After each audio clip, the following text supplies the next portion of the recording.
So, given the discussions nato no, earlier, anybody ba, si Engineer, si Attorney Raymond can also answer and Engineer Andy. Given the situation kay na sa atong discussions, can we not, dapat siguro may records kita of the demerits of these contractors para in the near future, in the end, intra sila, makita ninyo dira ang ilang nga mga ano. Kaya because I've been telling this every now and then, nga, ang ini nga contractor, ang ini nga company, permit lang di siya ato, pero ga-intra naman sila liwat. Can we, Attorney Raymond, can we not say nga, ini nga contractor daw, permit lang di siya may problema, gahatag sa aton sing delay sa project kag amo ni, can we consider them nga hindi na lang pagpaintrahon sa mga dason nga bidding? Receive the best. Yes. Receive the best.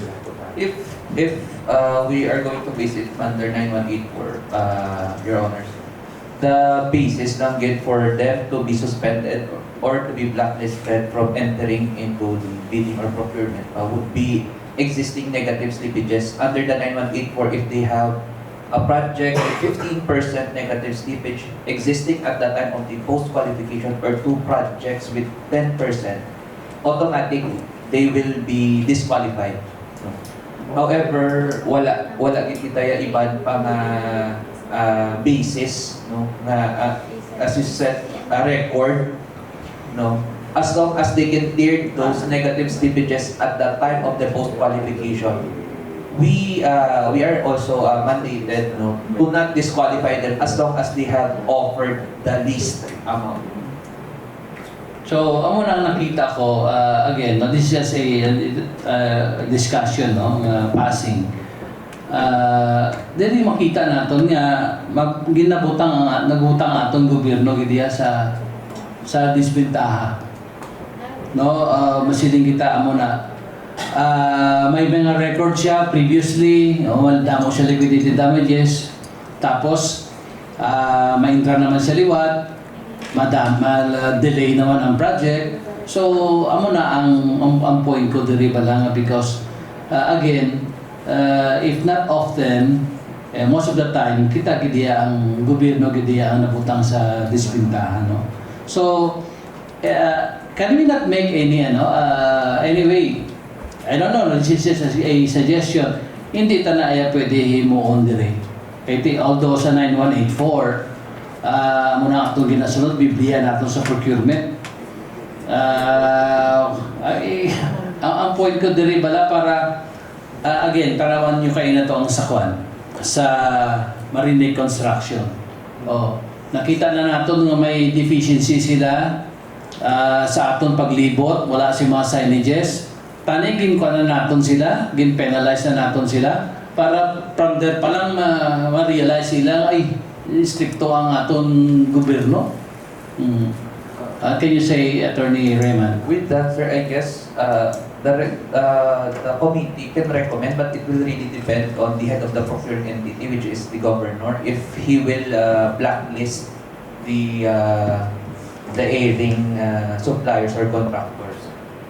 The committee itself cannot really make a resolution because that will circumvent or a violation of the 9184. But there is a clause for blacklisting under 9184, but it is the governor's decision. Oh yeah, well, we can hear the committee can recommend or we can nibla.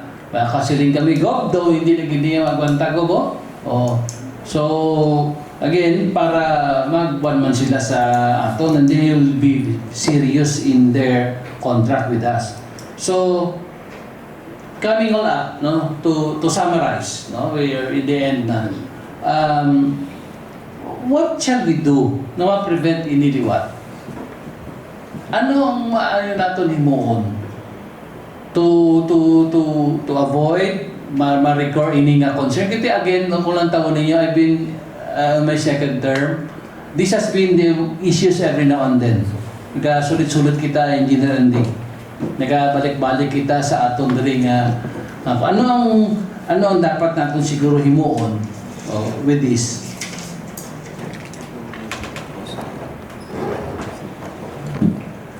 Mr. Chair, Yes. Go ahead. as far as safety is concerned, we should have to religiously enforce the ordinance. As far with the other concerns such as delay in the other problems that we have encountered, I think that is something that should be studied by the provincial engineer's office and make a recommendation with the Sangguniang Panalawigan. Kay again, sa safety rules naton sa aton safety ordinance, bing ikaw ang one mo.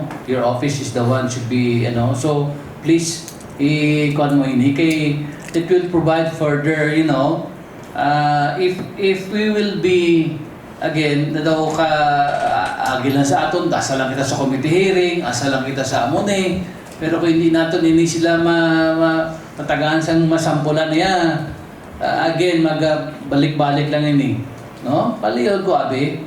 Let us show them what the province, ang aton nga diri sa probinsya. Hindi kita dapat siguro mamuna. Yes, sir. We take note of that, especially on the safety. Again, I subscribe also to the statement of Board Member June that insofar as slippages of the contractors in our infra projects, we are dealing that administratively in reference to the implementing rules and regulations of RA 9184, no? Because per RA 9184, there are also administrative actions that the implementing office could take insofar as negative slippages of contracts is concerned. Okay, so, be reminded of the ordinance, the safety ordinance, and ang aton nga task force, no? To be mindful of this, maglibot sila. Ang tawag ba lang ninyo? Okay, do you remember there was an instance sa panahon ni Secretary Babe Singson when he was the Secretary of DPWH that time, may nagalibot gid iya nga team, nagalantaw sa project mismo sa departamento nila. Natanaw even ang mga honeycomb, makita da kung may mga presence ang mga unsuitable materials, no? Ang quality control nila, no? So gatihina da ang mga district engineer, nagatihina da ang mga project engineers because of that. So again, I hope sa aton diri in any time malagutan man na naton. And then before we end, also on the infrastructure board na ordinance, the powers and functions ari diri mo promote participatory governance. Diri makita ang partisipasyon sa atong local government unit. So para atong problema naton sa kay Mr. Dalida sa HRD, no? Mabuligi abi ninyo na. Palihog lang, katuin ninyo kapitan, katuin ninyo si mayor, ang mga barangay officials dira, at mga pulong-pulong kamo dito. Dala ninyo siya, kag ipakumit ninyo, kag pabuli kita even at gabi, gamay naman lang nato ning atsimpo para maintindihan nila. No? Para matapos ang aton project. Kaya nga, we are a family here, isa kita kapamilya. The image of our project reflects the overall image of the province, no? Tanan kita ni dala, no? So again, kabudlay yung isa na every now and then aray may members sa media, no? Nagatawag sa imo kapamangkot, no? Although okay man na given time, pero mabudlay man sa kita kasabat sinang mga muna nga mga undesirable nga mga paano kung in-interview kita mga performance and accomplishments to kanamay, pero kung mga parehas ini. One more thing gali before I forget, ang to gali engineer ang sa balabag pabiya kuno sa biyang construction, may biyang construction kita na nag-obra. Ang senior citizen kuno to ay nahulog. At tawagin ninyo kung ato ni o sa DPWH. No. Sir, that is also our Ato na. aton man nga project.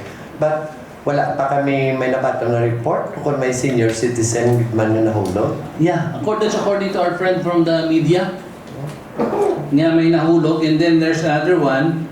Ligod ko, check na lang, no, in the end na. Ang Sinamay Alimodjan Road. That is also our project. Oh, so what's the status? It was also sensationalized in the media. And sige na subong sir, nakapuhos na kita. Ano, pero Around may 200. page ni sila? Anong tawagin ninyo? Sinang kontraktor? O ito bang patawag ba? The contractor is Bansoy Builders. Mansoy. Bansoy Builders.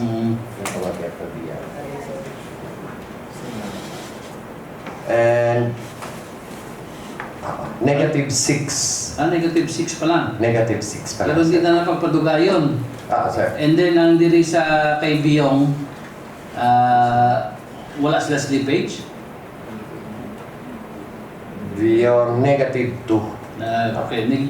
Pero, again, may mga issues nga naman na ang concern din taga-ata ni Gideas Incognizance is because may mga aggrieved party.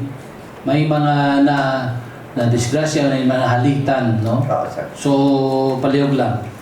Any We- more? We will look into that alleged accident at Balabaguyo. Yes, please. Engineer, may inquire lang ko, sinong kontraktor na doon sa Cabugao Norte, Cabugao Norte, Santa Barbara, Kagpabiya sa atin yung drainage tulaw? We are undertaking that by administration, Your Honor. Kita naga, Yeah, no? by administration lang. So atin gilitan, di daw mahina aton supervision, pero hindi namin kunong kanal nga pagplastar na doon. Lugar ko liko. Ang alignment? Yes. Sige sir, I'll call the attention of our maintenance engineer about that. Thank you, Engineer. Board Member Jun, you have some more? Na? Okay. So, thank you very much for your presence, and then your inputs. Engineer Andy, wala kita kakuan diya. We are very concerned of your sa aton di. Wala kita may ginasilingan, ginapangakigan ka mo or what. Honestly, kung maghambal kita, ako mamangkot ako abi. Are you contented with our performance in the Provincial Engineering Office? Honestly sir, with all sa tanan nga nagakala na po na dire, our contractor suffering negative slippage. Ako yan personally, I am on top of the situation sir sa office mo. Tanan ginihimo namon, like kinahambal ko kung mag-negative slippage, nagasulat kita, that is form part of our administrative actions in the contract. I goes out of my way to call the contractor. Pero sir, hasta lang ko dira. Ay siling ko gani, kung mga 5,000 lang ni ako na lang ni madisponer. But the contract cost is millions of pesos. Hindi na no kuya. Then I'm just trying to say is... So honestly, sir, me and my team is on a scale of 1 is to 10, makambala ko guro nga. Our performance is 8.5. Okay. So I am taking that, no? Pero siguro there's still a lot of room Yes, for sir. improvement. We know that. Yes. We understand. Because every day, damo-damo, lain-lain ang sitwasyon. There are a lot of challenges. Sometimes we engineers had also be innovative man kisa to adapt to the situation. And we are positive. We positively took that, sir.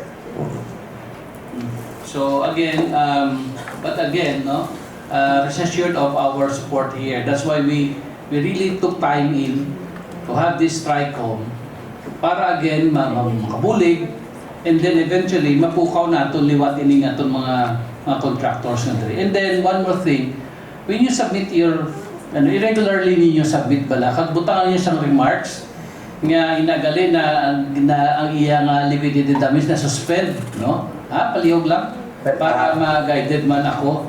In relation to that matter, sir, I personally make an apology. In fact, I make taray also to my staff because tama ka delayed ang ilang kapag-submit sa report. Alam mo, tarayan, gidi.